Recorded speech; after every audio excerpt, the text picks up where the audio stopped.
The Lord be with you. A reading from the Holy Gospel according to Luke. When the time had arrived for Elizabeth to have her child, she gave birth to a son. Her neighbors and relatives heard that the Lord had shown great mercy toward her, and they rejoiced with her.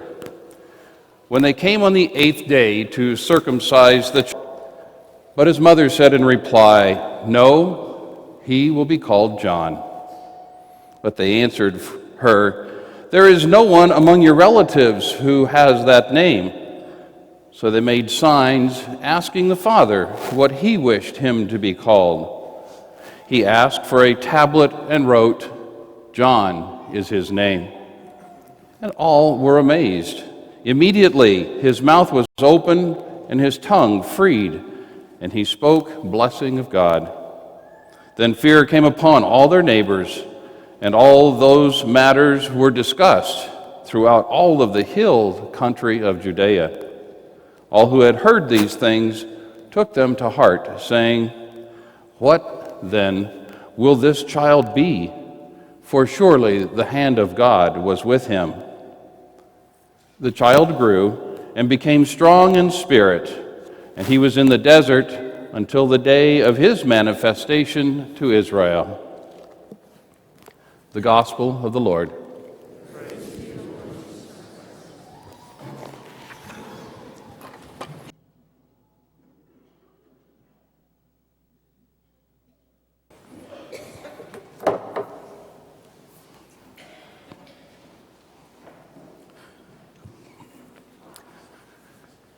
Today, we're celebrating the Nativity of John the Baptist, his birthday.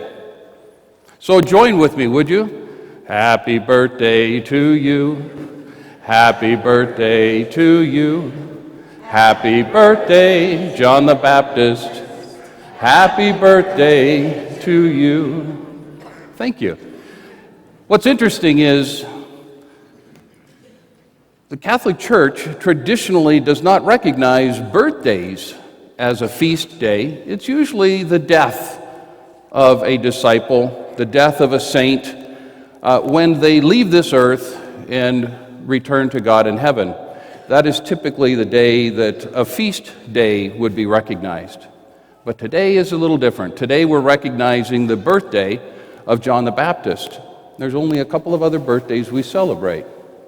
Mary's, and also Jesus. We celebrate Jesus' birthday around the winter solstice. We don't know exactly what day of his birth, but the winter solstice, the time when the days are shortest and the nights are longest, when the darkness overwhelms the light. We recognize Jesus coming into the world, and as every day goes by, the darkness gives way to light. Jesus and his impact on this world, his presence and his being the light of the world, overtakes the darkness. Light dispels the darkness.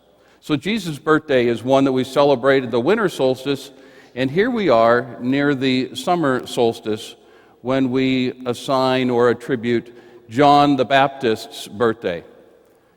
And as we look at this season, the days are longest and the nights are shortest. And as we live our lives, it seems like darkness creeps in at times. And it was John the Baptist who constantly redirected people's attention away from darkness and to the light. Even as darkness seemed to creep in, it was John's purpose in life was to prepare the way for Christ. So his purpose, it's real easy to identify what his purpose in life was, for God assigned that at the moment that he was conceived. He had his purpose, and that was to prepare the way for Jesus. And so today, we look at John and we may ask the question, well, why John the Baptist do we celebrate his birthday? What makes him special and different from the other saints that we recognize? It was much like the announcement of the birth of Jesus. It was the announcement of the birth of John to this barren woman, Elizabeth, who was not able to have child until many, many years after her, quote, childbearing years, was she then granted this birth, this pregnancy with John the Baptist. So we recognize God's hand and touch on her life. Also, John is recognized as the last prophet, the prophet between the Old Testament and the New Testament. For his role was to prepare the way of Christ for those who were hearing all of the words from the Old Testament. And John was issuing in that new era, the New Testament, where Christ came and brought that divinity to our surface here on this earth. And Christ mingled with us. God mingled here. And so we recognize John's specialness, if you will. John's purpose was to announce the way of Christ. But there was a second purpose that John is also identified with, and that is a social advocate. John was very much a social advocate. How do we know that? John was imprisoned because he spoke out against a moral wrong. That moral wrong happened to be the king, King Herodes Antipas, and his marrying of his brother's wife. Legal, because the king can make the laws, but not morally right. John did not sit back and allow it to happen without any voice being mentioned. No, he stepped forward, and it was him that announced how wrong this was. It was not morally right. And what happened then to John the Baptist? He was imprisoned. We know that he was placed in prison, and through some manipulation, his wife, the wife of his brother, the daughter ended up getting John's head on a platter. John lost his life because he was imprisoned for speaking out for the moral right. So today, what do we ask ourselves of what's our purpose? What is our purpose that God has given to us to walk this earth, and what changes and how are we to bring about God's will? If we look at John the Baptist, he spent many, many years out in the desert being prepared for his purpose.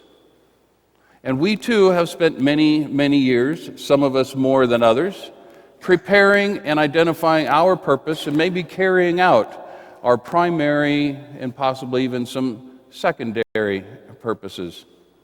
John spent a lot of time finding out what it was that God wanted of him and trying to get a better understanding of what his purpose is, and then he had the courage to carry it out.